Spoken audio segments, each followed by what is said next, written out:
Claire asked me to introduce the panel this morning. Like me, you probably already run into some of these people. I'll start with Claire, who's at the end there. I'm sure you've seen her and heard her. And then, I better get the right place here, is going to be Brittany Quagan. Am I pronouncing it right? And then next to her is Barry Floyd. Welcome. And then next to him is Carolyn Mazel-Carlton? Mazel-Carlton. And I'm going to turn this over to them because they have a lot to say.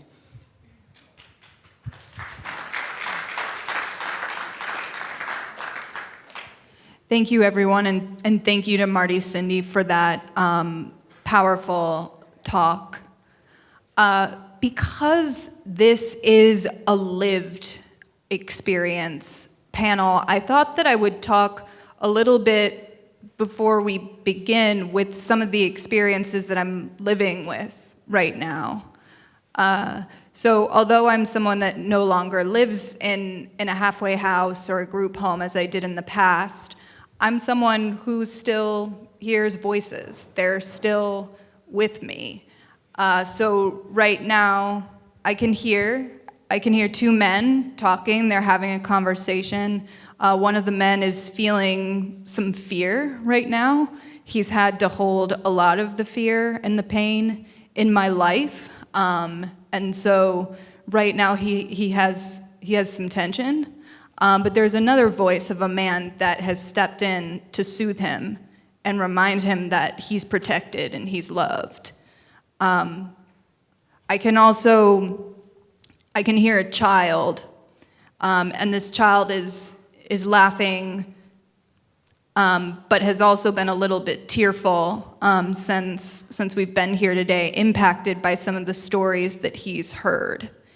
So these experiences are with me. Many of my voices, they have names. They have their own. We're going to be talking about rights and roles and responsibilities. They have their own roles, their own emotional states.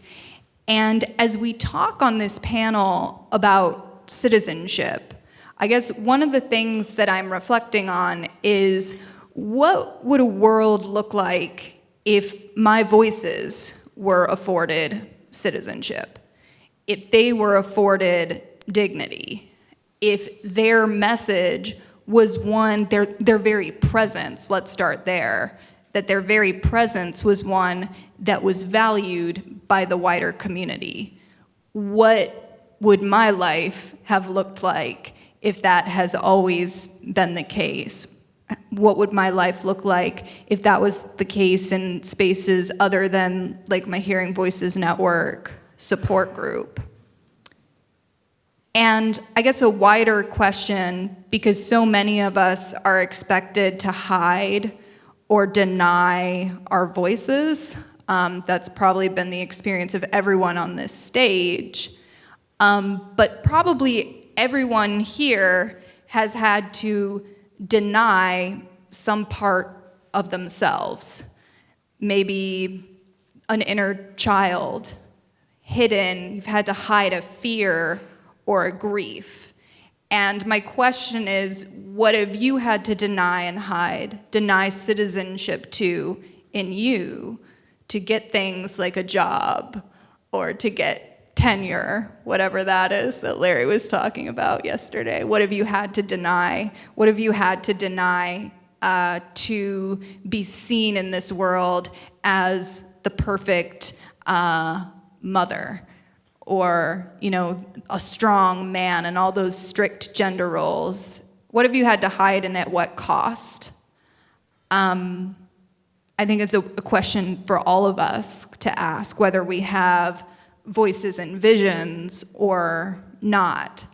What I'll say is, for myself, my voices came into my life, I understand now, for a reason, for a purpose. I have the benefit of getting to talk to other voice hearers all day, every day now. And I know it's very common what happened to me where my life had been rocked by trauma and uncertainty, and into that world where I had been hurt, came these voices with a message that things weren't okay. They wanted what was best for me, but a lot of the times they didn't know how to communicate. They wanted to help hold some of my pain, tell me about some of my pain, but sometimes their message was garbled or violent, and it certainly wasn't accepted by the people around me. And I first interfaced myself with psychiatry when I was 8 years old. And this was the time of the first American Gulf War. So it was in a time of war that my voices became so extreme that I wasn't sleeping. My voices were yelling at me. They were full of fear, and then I was full of fear. And I remember when someone told me at that time that they were gonna get me some help. I kind of thought what help meant was they were gonna help me stop the war. And that turned out to be, I think that still makes sense to me, because that was the pain that my voices were holding. But instead, what I got was, a diagnosis, a prescription, and this message that followed me my entire life, which was the problem wasn't the war. The problem wasn't people that hurt children. The problem was me, and I was broken. And this adversarial type relationship began with these voices that I hear. And I was taught to fear them, to cut them off, and I was taught that the world around me also feared them and also feared me. And that was a huge struggle, because nowadays we have these, great researchers like Tanya Luhrmann. I was so validated by that study she did with the finding that, us as Americans, we tend to hear more violent voices than folks in other countries. I think she talked to folks in India and Africa. And so how is it my fault, and how is it my voice's fault when they're trying to call people's attention to the violence in our society? To me, I would say these voices are trying to be good citizens. They're trying to say, there's something wrong here. Let's bind together collectively to solve it. But what I got instead was, no, you're sick, you're broken, and we need to silence those voices using really heavy drugs. So my journey to citizenship has been one where I could find spaces to honor all these pieces of me. I was not someone, I've done a lot of time in psych wards. I was not someone that found healing or meaning there, but I did have the privilege to live on a therapeutic farm, which was huge for me. It really honored who my voices were. My voices were very afraid of people. They had good reason to be, but they weren't afraid of animals. So we talk about how healing happens in relationship, but sometimes we forget those relationships don't have to be between humans. So my voices could find meaning and comfort from donkeys, dogs, chickens that didn't judge them, didn't fear them. And I was able to find a role for the first time other than mental patient, taking care of something else. And I remember one time when the lambs were being born in the springtime, one of the crew leaders that helped me saying, Caroline, I need you to help me bottle feed this lamb because you're one of the responsible ones. And what she didn't know was that was the first time in my life, I was 25 years old, That was the first time in my life that anyone had ever called me responsible. And it was like she threw me a life preserver, because I had heard borderline, psychotic, manipulative, drug-seeking, all these things that I think were people searching for answers, but they only brought me lower down. They only made me feel more outside of my society. Another great thing that helped me embrace this idea of role and responsibility was roller derby. So in our culture, especially those of us that have been diagnosed, but also in our culture at large, we don't have a lot of like initiation process. Sometimes people say, I knew I was an adult when I first went into debt. And I think that's sad. It's funny, but sad. We're laughing at the sad. But roller derby, and I started playing roller derby when I lived in a group home. I was very lucky that I had supporters that were willing to, help me with this dream to join a roller derby team. It was there that I found like true sort of initiation into a culture that didn't care that I lived in a halfway house, that didn't care that I was borderline personality, psychotic features, whatever. In a lot of ways, these women in roller derby, they were doing things that had gotten me diagnosed as borderline, but their society was embracing them. Their culture was embracing that full expression. And so I went from being, bipolar with psychotic features to Mazel-Tov cocktail, faster than a spinning dreidel. She'll smear you across the track like cream cheese on a bagel. I was given this initiation, this name, this role. And what I'll say is, like in a lot of cultures, that name was not chosen by me. It was given to me by a great skater who I want to honor. Her name was Scariot Tubman, and her number was 40+1 for 40 acres and a mule. And she was one of the greatest blockers in the Southeast. And she gave me that name, and she also taught me how to reclaim a cultural identity as an identity of strength when you've lost everything else. Roller girls also taught me how to set limits with my voices. They gave me the language, because roller derby is about working on a team with big personalities. And that is a lot like what being a voice here is sometimes too. So I remember one time hearing one of my voices, Kathy, I'll name her. I used to call her Miss Kathy, but now I just call her Kathy because we are equals. But Kathy was having a hard day, and she was yelling at me, and she was saying, "Who do you think you are? Who do you think you are, Missy?" She calls me Missy. And I was able to turn to her and say, "I'm Mazel-Tov cocktail. That's who I am. And you're on this team. We got to get out there. We got to get out there because people need us." I had just started working as a peer specialist. And having a role and having models in this culture of roller derby really gave me that. And although I don't skate right now, I still have all my gear if anyone wants to try me. But I'm really exploring that cultural identity piece that Scariot opened up for me. And I am now, studying actually to become a rabbi. And I'm really grateful when it comes to community and citizenship. I'm grateful for this community, ISPS, because I've never been to ISPS before yesterday. Yet I was invited to do a webinar on ancestral maps, meaning and messages, spiritual frameworks.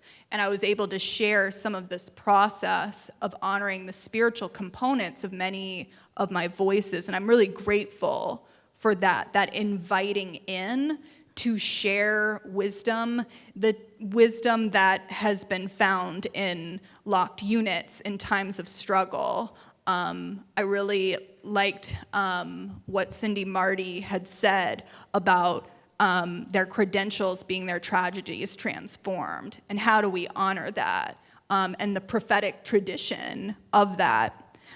So I'm not going to talk much more because I'd love to hear from my other friends. But what I'd like to say, just in closing about citizenship, is I've had this opportunity now to work as a peer supporter. I actually began in peer support the same week I moved out of a halfway house, so I've been doing it for a little over a decade now. And when I started, I thought that it was really going to be about like, oh, I'm going to help people and I'm going to fix people. But what I've really found sitting in, HVN, Hearing Voices Network, circles and meeting so many people over the years is that ultimately people don't really want to be fixed.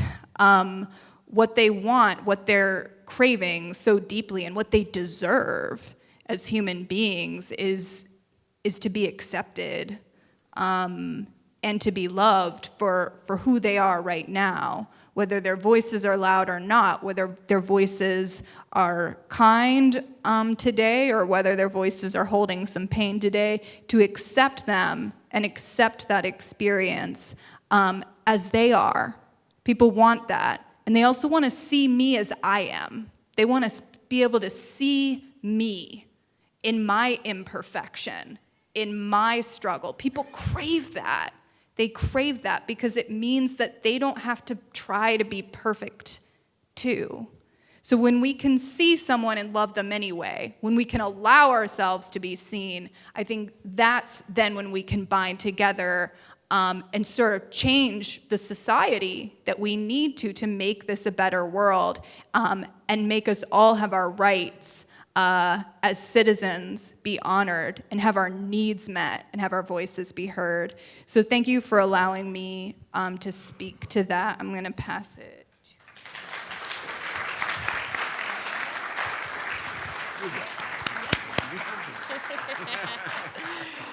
Thank you. That was awesome. And thank you for having me here to speak today.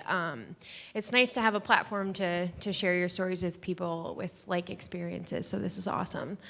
My name is Brittany Quagan. I am a therapist at the Prime Clinic in New Haven, where we specialize in early intervention in young adults at risk for psychosis.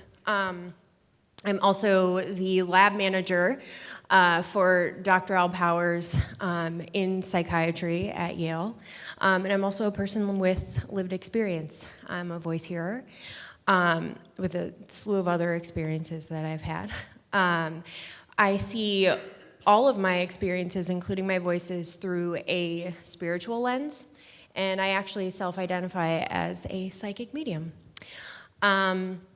My experience is going to be a little bit different than from a lot of the stories that I've been hearing here at ISPS and from, sorry, I got nervous I was going to turn this off by accident, because I've actually never had a diagnosis before, other than generalized anxiety disorder, and other than working in psychiatry, I've never made contact with psychiatry.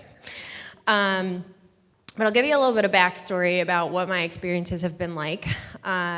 Pretty sure I was born paranoid.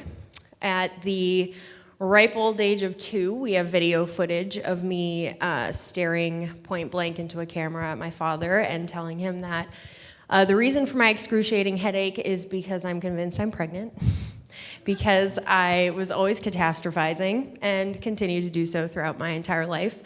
And a lot of my paranoia really started to develop around my health concerns. And it didn't stop there. It leaked into things like my safety and worrying about being raped constantly and abducted, and that people were always going to be causing me harm. So much so that you would often find me in closets with knives, waiting for the perps in my house that I was perceiving were there, or on the phone with the cops, letting them know that there was intruders that they had to come to get that weren't actually there. Into my teen years, a lot of my experiences manifested in somatizations and tactile hallucinations, where I was constantly feeling things that were really overwhelming and really distressing, and I was at the doctor literally every single week. And you can call her and ask her, because my medical records are very thick, and the staff in reception used to joke that they should have a phone special for me like Batman, because they knew I was always going to be calling to come in for my weekly appointment. And my experiences with feeling things that were overwhelming and the paranoia got so bad that I was pretty often locking myself in the basement, not wanting to leave for days on end, sometimes weeks. And eventually that exacerbated my underlying depression and suicidality that I had. And eventually my voices started. I think I was about 16 or 17 when my voices started. But interestingly enough, my voices have always been and continue to be really positive or neutral or indifferent. I've never really struggled with really negative voices or voice content. And actually, my voices saved my life, because I can distinctly remember sitting in my room around 16 or 17 years old when they first started and considering different ways to kill myself. And my voices were the ones that stopped me and said, no, no, no, girl, you've got things that you have to do with your life and people to help, and we need you here. And if I didn't listen to them, I would be dead. And I'm pretty sure those things aren't things that 16-year-old depressed kids tell themselves, so I'm really thankful for my voices. My whole life, the anxiety and depression, that whole song and dance continued to increase, and I really only ever sought out help for anxiety because those were the only things that I was really willing to address with my doctor, because I knew that if I were to tell her about voices or to tell her about all the other things that I was going through, that I would have a diagnosis too, most likely. And I was really only ever medicated for anxiety, so it didn't really do anything to stop what I was experiencing. Eventually, I had to drop out of college. I couldn't hold down a job because I couldn't even get there, and being there was just way too overwhelming for me. So I started and quit multiple jobs, and I stopped driving. And looking back now, it's actually really interesting because no one in my life ever actually stopped and said, like, Brittany, maybe there's something going on for you. Maybe you should seek out help or support. Everybody was just like, oh, that's crazy, Brittany, don't listen to her. Which is just weird as an adult. Like, if my kid had any of that shit going on, I would have been like, we need to go talk to somebody. Yeah, so I eventually started working in corporate, and the only reason I was able to hold down a job there is because I self-medicated with drugs and alcohol, and that kept me functioning. And it wasn't until I was working in this corporate environment that things really started to change for me. This woman approached me, who I'm still really good friends with to this day, and she's a psychic medium. And she was like, hey, I don't think that what you have going on right now is anxiety. And at first I'm like, oh God, what's she gonna tell me that I have? But she was like, I think that you're picking up on energy and spirits and you know, that's what's causing you distress. I'm not here to say that psychic mediums are real or that everyone's experience is something spiritual, but this is what my framework was and what actually helped me to heal, because everything that you told me actually really resonated with me. And I was able to start to look at my experiences from a different perspective, and it was actually something that was really helpful for me. So she kind of took me under her wing and started to teach me different techniques to get grounded, like mindfulness and meditation and visualization, actually talking to my voices and having a relationship with them, setting up boundaries when they were yapping too much. And I was able to meet other people in the spiritual community that she brought me into. And this was a place where I actually started to feel accepted and to feel like I had a sense of belonging, because these people actually understood what I was going through, and they didn't judge me for it, and they didn't tell me I was crazy. And it was something that was looked at as more of a gift than a burden. And I was able to really learn how to influence the way that I experienced my voices and experienced what I call energy as opposed to a tactile hallucination. And I was able to change how I perceived and just allowed myself to experience things without judgment.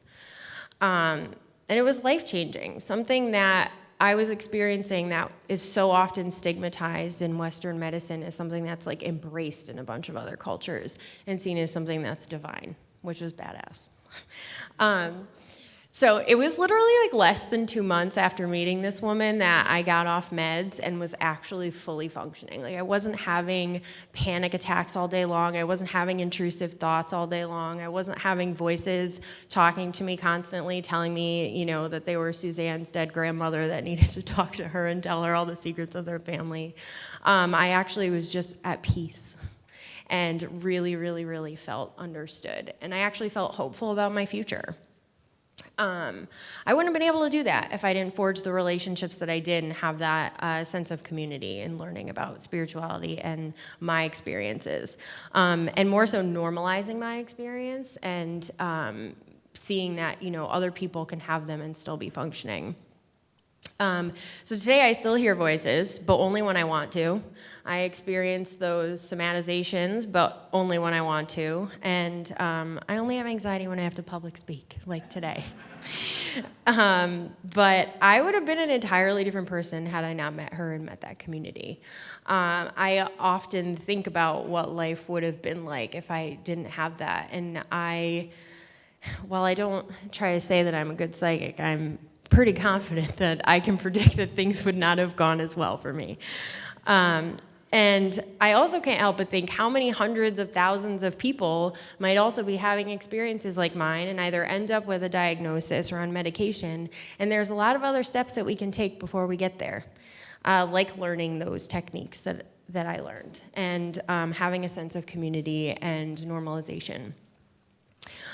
So my mission or my role, and speaking of roles, was really, I made this decision to kind of infiltrate psychiatry from the inside out and try to shift the way that we not only perceive these experiences, but the way that we treat these experiences.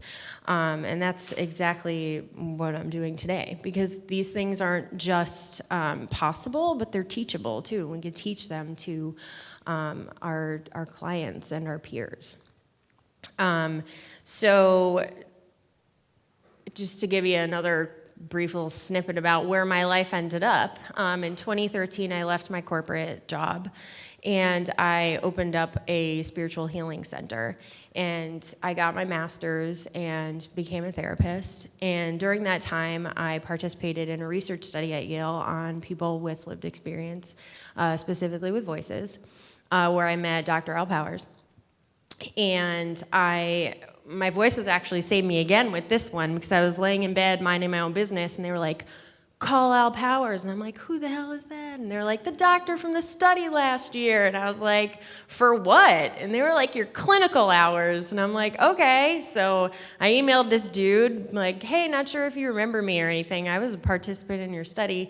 We met up, and where I thought he'd just kind of like point me in some directions with work, he kind of took me under his wing and was like, let's change the world. So now I'm managing his lab and working as a clinician there, but we're also co-directing this really dope initiative where we are working with people with voice hearing experiences to hear from them and learn from them, much like my story and the techniques and tools that they use to help influence and control their personal life experiences.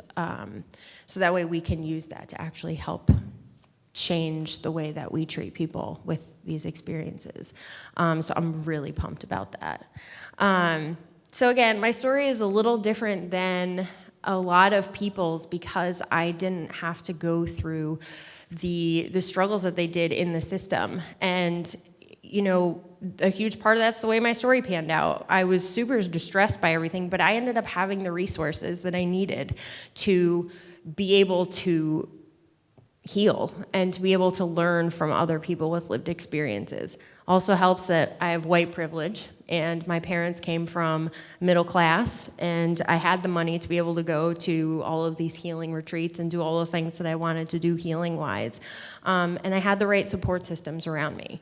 But I think that speaks volumes about what's needed to help people actually learn to function over time and not have to go through those struggles the way that they have been.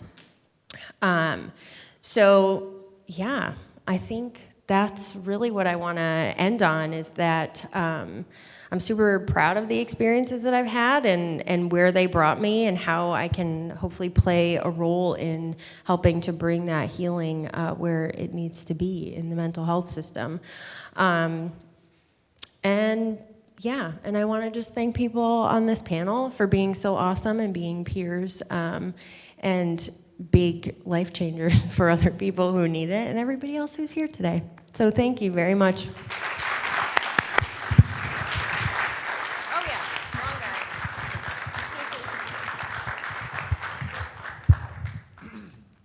Hi, my name is Barry and I'm a voice here. On a good note, I started the first hearing voice group in New York City about 5 years ago.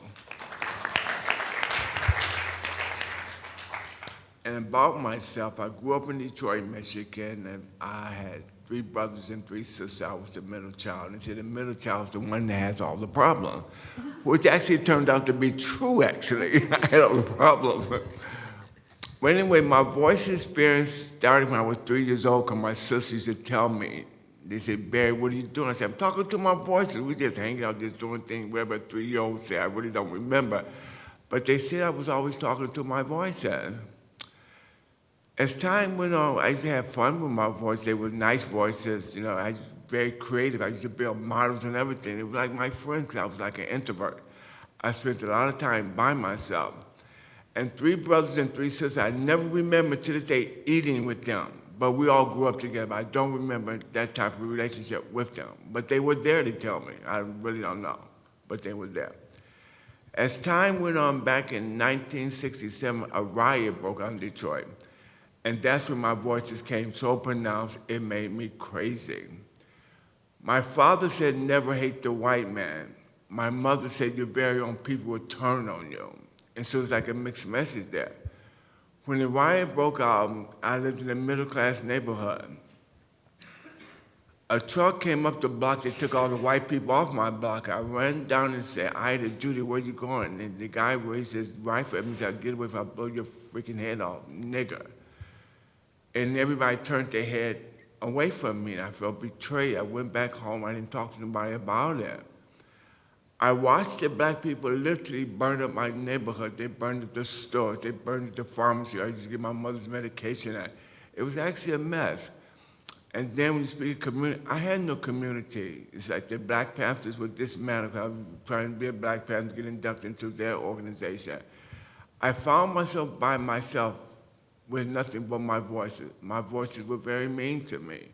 They said you would never succeed at nothing. And my voices wasn't racist or nothing like that, and I kind of figured out when they took them off the block. I found out last night it was just a miscommunication. They didn't stop loving me because we were close to each other. We did a lot of things together. It was just that something happened. As time went on, I tried to go to college. I dropped out of 3 colleges because of my voice. I was bitter and angry. So I decided to be a gangster. I said, man, I can be a gangster. That didn't work well for me because when I would do things, I would go home and cry. My voice said, I own you. You would do what I tell you to do. Your life is my life, which eventually led up to suicide. My stomach was pumped, and the thing about nothing was really done about it. I didn't go to a therapist because back then, your grandmother was your therapist. They were your doctors. And so they sent me to New York City to heal. it got complicated because I never healed that. I just wanted to come back and just do, I don't know. The bottom line, my voice told me to come back and kill my father because my father was beating up on my mother. I came back to do just that. But what had happened, my father was nice again. It only happened a couple of times. I didn't do anything, so I just let it go. I tried working, but since the simple fact is that my voices did not like white people. They said the white people destroyed your life. They said, look at slavery. I beg to differ a lot of times because I just didn't understand things a lot of times. I just didn't believe it. And when I was working, my boss was white. We was always in a confrontation. I was always yelling. He was yelling at me. Eventually, I always got fired from a job and stuff like that. Then I tried working with black people. That was even more complicated because they thought they were smarter than me and better than me. And you think it should be the opposite way. The white people thought it was always the black people. I never got along with my own race half the time, believe it or not. I stayed by myself all the time. Drugs and alcohol entered my life, and that's how I medicated myself with my voices. If I medicated myself, I felt better. When I wasn't medicated, my voices would come up again. My voices led me to 4 more suicides, and I would ask the higher power, why am I here? They said, you have a mission to do. I said, what is it? And I found myself working with people. I worked as a KSAC, drugs and alcohol people. And then I started running after-school programs, evening programs, teenage pregnancy groups. I started doing a lot for the people. But my voice was still prevalent in my life because I didn't understand it, because my voice said one thing, because it said, you're going to die, Barry, so why are you going through changes and doing all this for people? Because we don't want you to live. You have no sense of purpose here. But yet I was doing a greater good though, but my voices didn't like that. And they told me, you would never succeed. As time went on, I moved to New York City, and it's like, I was good for a while, and then the drugs came back again after my uncle died. And drugs were part of my life. I was always working. And as time went on, the voice said, we're going to kill you, Barry. It's just a matter of time. You thread on thin ice. We're going to get you. We're going to get you. No matter where you go, we see you. And it beat me up 24/7. My voice has been hassling me since I was 13 years old. And I counted the time, I have a total of 22 voices in my head. It was a mess, always yelling and screaming. I couldn't go to sleep at night, yelling and screaming. When I close my eyes, I see slavery, I see people getting murdered and killed. I couldn't sleep, so I would put on sleeping medication. That helped a lot, actually, the sleeping medication. And then I found a therapist. And then my voice said, she's white, Barry. How you gonna work with a white therapist? She doesn't know your past. I said, well, my past, I said, I have my voice here. I never gravitated to the simple fact that because I'm black, I'm this, I'm that, I'm a gangster, I'm a hula. I didn't feel that way. She actually saved my life. And I mentioned her name here, Dr. Jessica Arnella. And she worked with me for 16, going on 17 years or so. She actually gave me, like, I guess there's a little bit of transference there also, because she's the only person I had in my life. She pushed me to do certain things and stuff like that, but my biggest fear, I did not like people. I was not comfortable around people. I can talk to people, I wasn't comfortable around you though. I used to twitch all the time, because my voice said when you come face to face with a person, smack them, hit them, beat them. So when I talk to people, I would clench my hands all the time. And so I went to a voice hearing group one time, and I actually got better. And I ran these 9 hearing voices groups, so through them I learned how to deal with people. And that was my community. I don't do so well with the outside world a lot of times. I went to farmhouse. I found people there such as myself, which made life so much easier for me. For the first time, I didn't feel alone. I started doing speaking games about my voice, and then the hatred began to dissipate in my life. So now I still work, and the peer specialist test I refuse to take because I'm not going to let a test identify me as a person. I always worked as a peer specialist since 2004. And I refused to take the test. Jessica tells me to take the test. I said, sure, I'll take it next week. But I never took it. And we still go through that a lot about taking it. I'm not going to let a test define me. And so life is good for me. I learned how to live. For the first time, I have my own thoughts. For 2 years ago, I made my own first decision. I raised 2 daughters on my own from the ages of 10 and 11. I raised them to move out of my apartment. They both moved out. They both have their own apartment. They're doing great at this particular time. And I did this with my voices. My voice had me cook a lot of meals all the time. My voice said, "You're not a woman. Why'd you take care of your daughter?" I used to yell and scream at night when my daughter's room was out. I cannot do that. I am not a woman. I cannot raise 2 girls. I had to go to the gynecologist, the tampons, everything. I went through it all, did it all, but I felt so uncomfortable. But I did it though. My voice said, "See, you fool, you're a fool. You're a fool. Get a woman." But I couldn't do that because I like being by myself. My voices do not like God. They can't stand God. They just don't like God. I try going to church sometime, but it's a mess when I go to church. The voices can actually come out when I go to church. So I try to stay away from church, but I do try to go sometime. But the bottom line, I have a good life now today. I feel comfortable with myself. I have a community. I have citizenship. And I worked to get here. Nobody gave me nothing. People had guided me, but I took their suggestions. I was never good at taking suggestions. But I take suggestions now today. And it made me a better person. I don't have to hate my heart no more that I had towards people all the time. It's gone now. It's kind of like I love everybody. Kind of weird though, but I kind of do though, I think. But the life is great, and so on that note I would say, you do get better, but you do need a community. You do need good people in your life. And most important, you gotta be honest with yourself about, I'm having a hard time. And I'm not afraid to say I'm having a hard time. First I would tell people, why are you talking to me? I'm not interested in what you got to say. Leave me alone. And I work with people with drug addicts and alcoholics and mental issues and things like that. I do pretty good at it, but I want to stop doing it actually because I'm 65 and kind of like, this is enough. I did it for a long time. I want to do something different. But until someone sees something different, I will always do it. Thank you.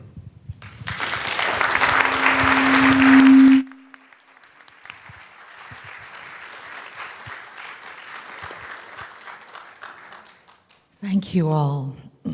So I would like to share a statistic that's provided by Intervoice, the International Hearing Voices community, and as well as in the recovery movement, that 5 to 10% of people in the world hear voices at some point in their lives.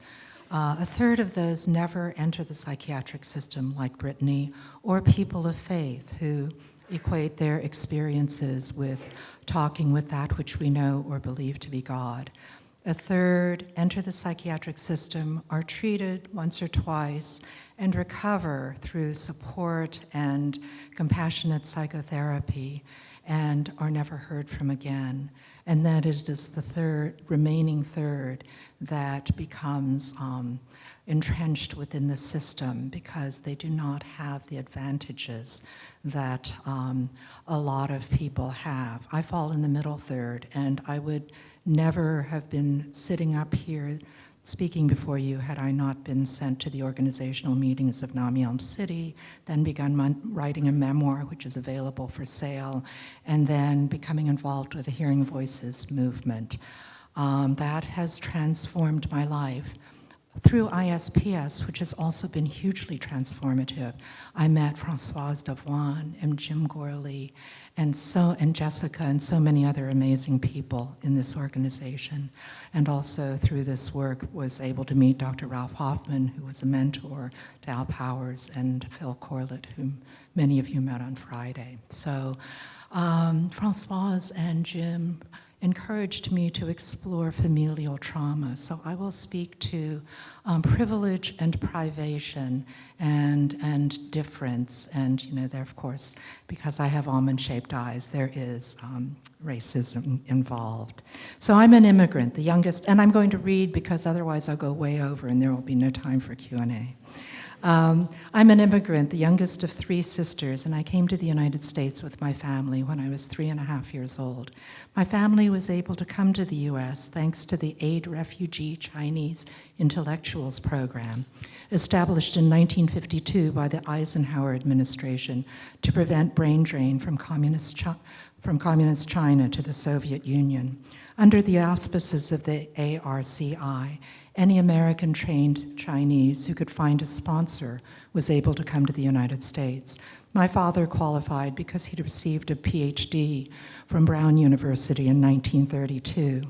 After he graduated, he returned to China and began teaching at the Hebei Institute of Technology in northern China, where my mother happened to be working as a librarian. They'd been neighbors growing up in Tianjin and began seeing each other first as old friends. They fell in love, married, and had 3 daughters. My eldest sister, Elaine, born in Hong Kong during the Japanese occupation of Manchuria. My sister, Daphne, born in Shanghai 2 years following the end of World War II. And I, born in Hong Kong, where my family had fled in May 1949, just weeks before Mao's troops marched into Shanghai. By the time I was conceived, the 14 years of my parents' marriage had been filled with refugee flight, first from the Japanese and then from the communists. In 1951, with me in utero, my mother returned to Shanghai to tell her parents and siblings that she and my father had placed the family names on the immigration list to come to the United States. Then Mother said her goodbyes and returned to Hong Kong, wondering whether she would ever see her family again. In fact, she would not know for the next 27 years whether anyone in her family survived communism or the Cultural Revolution. In the summer of 1955, one of my father's best friends in graduate school, a professor at Indiana University, was able to offer father a position when one of his postdoctoral students chose to go elsewhere. We were lucky. In those years, only 105 ethnic Chinese were allowed to immigrate to the United States. We had managed to bypass the immigration list thanks to the ARCI. As my father's sisters and I began adjusting to the United States, Mother grew depressed. She had lost not only birth family and a significant career, especially in Hong Kong, but also homeland and heritage. Mother dealt with those losses with a stoic silence, never speaking of the family she had left behind. And she never spoke of her aborted professional dreams because she didn't want to place the burden of her grief and loss on us children. Happily, Father was not silent. He was loquacious and circumspect, kind, and possessed of a generous spirit and strong sense of justice and fair play, and he tried to instill those qualities in us children. Father was far luckier than Mother, well-connected in the US thanks to the relationships he had built during graduate school studies at Brown and maintained across decades, oceans, and continents, and ever resourceful. He found an array of jobs on this continent. Many first and second generation Asian children in the US struggle enormously to find a balance between 2 very different cultures, Eastern and Western. My middle sister Daphne and I had fewer such struggles. As soon as we arrived in the US, my parents spoke only English to my sisters and me, even at home. And we were given only Western literature to read. I grew up reading European fairy tales and fables, Greek, Roman, and Norse mythology, and such American and European classic children's tales as Little Women, Alice in Wonderland, Kidnapped, Treasure Island, and Pinocchio. When questioned about this, my father would always repeat the adage, "When in Rome, do as the Romans do." It was a lot easier not to be forced to navigate the space between 2 very different cultures.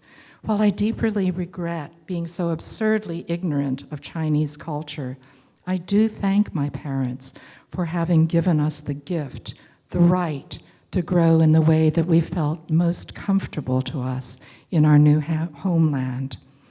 I grew up believing my parents took this approach because they didn't want us to speak accented English.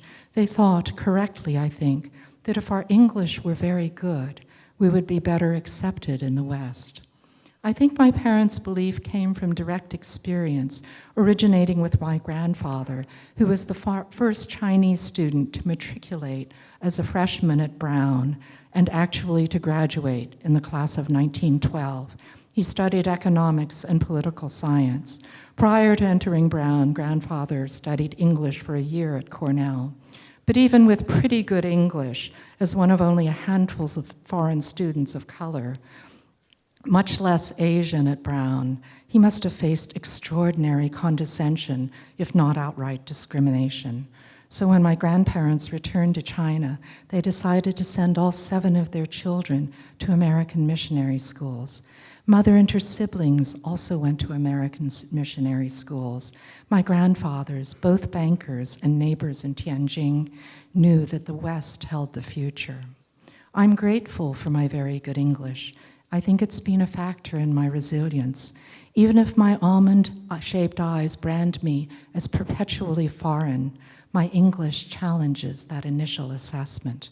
But feeling Western and being perceived as being Western are 2 very different phenomena. Life can be a struggle when we're brought up with certain expectations, and those expectations are not met. I struggled a lot to fit in as a young child. Within my family, I was largely fine, as long as I stayed in my place as baby sister. I felt loved, even if suppressed, and sometimes oppressed by birth position and the difference in ages between my sisters and me. But I knew I was loved. I was something of an outcast in the inner city school I attended in Youngstown, Ohio, because I was foreign, wore glasses, and was extremely cross-eyed. But corrective eye surgery the summer after 3rd grade, and our move the summer after 3rd grade after Oak Ridge, Tennessee, changed my life dramatically. I suddenly had a large circle of friends in my neighborhood, at school, Girl Scouts, and church. I grew to be a mostly happy child. I belonged. However, when I was 14, family conflicts arose when my middle sister began seeing a young man, an American, Caucasian, now her husband of more than 50 years, of whom my parents disapproved. Distraught by the conflict, I withdrew from close relationships with friends so I wouldn't be tempted to share our sad little family secret. I didn't even share my feelings with my middle sister, who was both my best friend and chief tormentor growing up. Over time, I learned to be with my friends again, but the form of the friendships had changed because in an effort not to think or feel too much about the family conflict, I hid my true thoughts and feelings and ceased to form or articulate opinions about almost everything. At the end of my junior year in high school, Father turned 65 and faced mandatory retirement from government service at the Oak Ridge National Laboratories. Once again, connections opened doors. The chairman of the chemistry department at Furman University in Greenville, South Carolina, was consulting to Oak Ridge and offered Father a 3-year teaching position. Because I'd taken my SATs, I was encouraged to apply and was admitted, bypassing my senior year in high school. Viewed from the outside, this seems a stroke of good luck, and it was in terms of my parents' ability to pay for my college education. But I was still 16, too young to be in college, especially since I was a completely unfocused, classic underachiever. And also my horizons, constrained in adolescence, were further constrained by this loss of family resources. I was well liked at Furman, did reasonably well, and held student government offices. But during my senior year, I began struggling with insomnia and sensed a dark, brooding presence at once proximate to me and within my mind. It fed some of my writing and poetry. I don't think it ever took the form of an external voice, but I did sometimes speak aloud to it. By the time I graduated in 1972, I was profoundly depressed. I think my depression was driven in large part by my fear of being an actor in my own life. I was afraid to act on my hopes, and I hardly dared to dream because I was afraid of making a mistake, of being criticized or ostracized, and so I often allowed myself to be unduly influenced by others.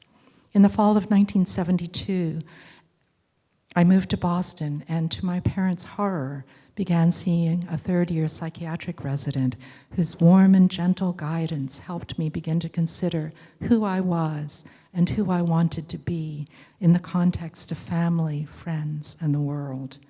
But it wasn't a natural path for one who had learned to favor silent stoicism over expressing emotions.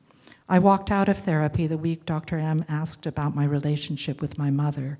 It took 3 weeks for me to go back, but I did go back, and we began to work.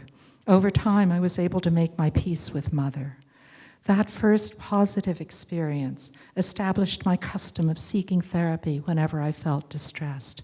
I firmly believe it was the learned discipline of exploring the stress, distress, and meaning in the interactions I had within my world, plus a degree in counseling psychology, that guided me 11 years later when I began actively hearing voices. Just as I had learned to negotiate the terms of therapy, and through it to consider the nature and sources of my distress, so did I learn to counter the manipulations and demands of my voices. I learned to consider whether their presence and their desires were useful or helpful, and whether I should allow them to have a lasting impact on my life.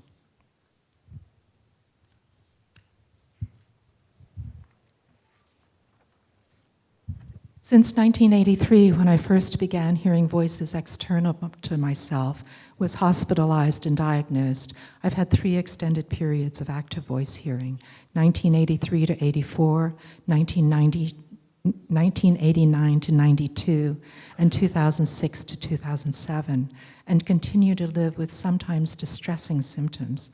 Since 1983, I've worked mostly professionally, mostly continuously, and mostly full-time, even while experiencing ongoing symptoms. I've taken medication less than 2 years out of the past 36. In 1986, I gave birth to a wonderful son whose presence in my life has been almost entirely affirmation. I'm inordinately grateful for the gift of motherhood and for my son's presence in the world, which literally saved my life in 1989 during my second extended psychotic break from consensual reality, preventing me from jumping from the 15th floor balcony of the downtown New Haven Savings Bank building, which is at the corner of Elman Church, now the Key Bank building, when the torment of the voices seemed more than I could possibly bear.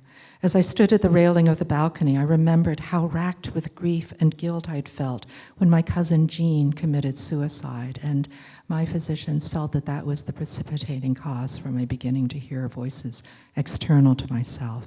I knew I couldn't allow my son to grow up with the knowledge that his mother was a suicide, so I pulled myself away from the railing and went to work, resolved to be the best mom I could possibly be. As Paul grew up, he made my world a friendlier place. Because he is remarkable, I had higher status in each of the communities he also occupied: church, school, and the neighborhood music school. This was especially true in the early 1990s when I was still incredibly fragile. I found tremendous comfort in the fact that in each of those communities, I was, if nothing else, Paul's mom. My role as a mother and responsibility to my son were my most important coping skills as I was emerging from the terror of the war with my demons. I believe my successful, unmedicated recovery is attributable to my virtually full possession of each of the 5 R's of citizenship, plus a strong sense of community, belonging in each of the communities I occupied. I had full rights within family and community, at least in context of my age, ability, and position, and had many positive relationships with friends, teachers, and others in my communities. I possessed substantial resources, including education, expectation, degree in counseling psychology, and a discipline of self-guided and professional therapy. I also think late onset helped. I had a clear sense of who I was, role, and had worked in professional jobs, valued roles. In addition, because I'd been carefully taught not only to be fair-minded, but also to trust myself, I knew my rights as an individual. Once I realized I was being bullied, I would not be bullied. So when the voices began making unreasonable demands, I was able to stand up to them, negotiating the terms of those relationships. But it was my decision to take responsibility, first and foremost for myself, and also for my young son, that marked the true turning point. Love saved me. Love, duty, and a sense of responsibility to my parents and family held me to the world in my early 20s when I was unutterably depressed. I could not dishonor the family by committing suicide. Love for and responsibility to my son held me in 1990 when I could see no possibility of escape from the voices and accompanying physical manifestations, and the requirement, the unwavering determination to live as fully as I can for my own sake, as well as for the sake of all who love me, has held me to the world, alluring though subsequent experiences have sometimes been.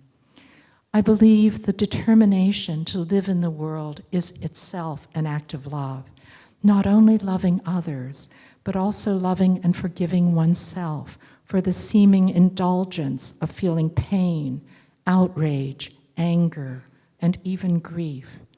I believe my freedom has come in allowing love to transmute the bonds of duty and obligation to the gifts of trust and mutual responsibility. I'm going to read that again. I believe my freedom has come in allowing love to transmute the bonds of duty and obligation to the gifts of trust and mutual responsibility. Our stories of trauma, loss, and recovery can offer hope to others who do not yet know that in allowing ourselves to break the silence, we allow ourselves the opportunity to find acceptance, understanding, and belonging in learning or learning again to love and trust. We can heal, and in so doing, we can become whole. Thank you.